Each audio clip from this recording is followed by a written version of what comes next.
Hi friends, ഇത് നമുക്ക് വളരെ പെർഫെക്റ്റ് ആയിട്ടുള്ള അടിപൊളി ടേസ്റ്റിലുള്ള ആലുപൂരി എങ്ങനെ തയ്യാറാക്കാൻ നോക്കാം. അപ്പോൾ നേരെ വീഡിയോയിലേക്ക് പോവാം.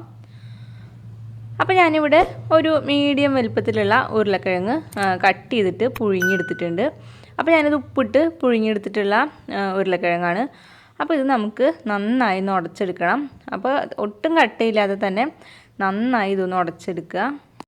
അപ്പോൾ കൈ വെച്ചും നന്നായി ഒന്ന് ഉടച്ച് കൊടുക്കുക. ഒട്ടും കട്ടയില്ലാന്ന് ഉറപ്പ് വരുത്താം. അതേപോലെ നമ്മളിത് ഉടച്ചെടുക്കണം.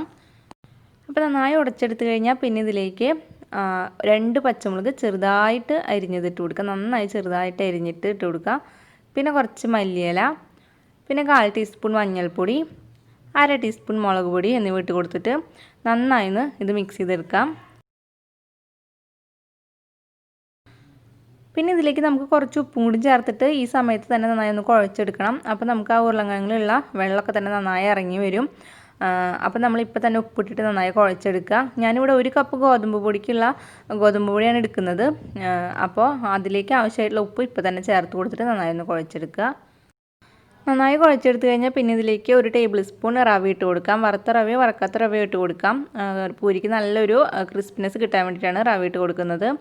പിന്നെ ഇതിലേക്ക് ഞാനിവിടെ 1 കപ്പ് ഗോതമ്പ് പൊടി എടുത്തിട്ടുണ്ട്. അപ്പോൾ അത് കുറേശ്ശെ ഇട്ട് കൊടുത്തിട്ട് കുഴച്ചെടുക്കാം.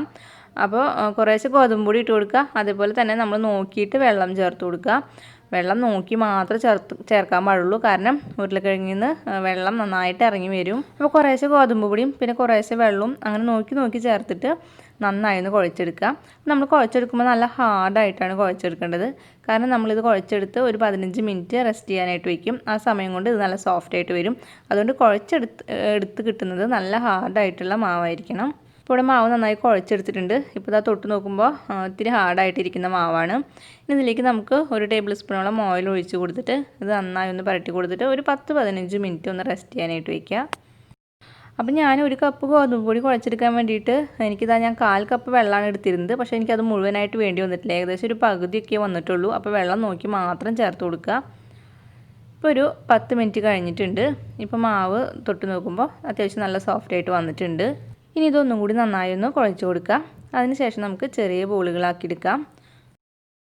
അതിനുശേഷം നമുക്ക് പരത്തിയെടുക്കാം. അപ്പോൾ ഞാനിവിടെ കൗണ്ടർ ടോപ്പിലാണ് പരത്തുന്നത്. അപ്പോൾ ഞാൻ കുറച്ച് ഓയിലൊന്ന് തടവി കൊടുത്തിട്ടാണ് പരത്തുന്നത്.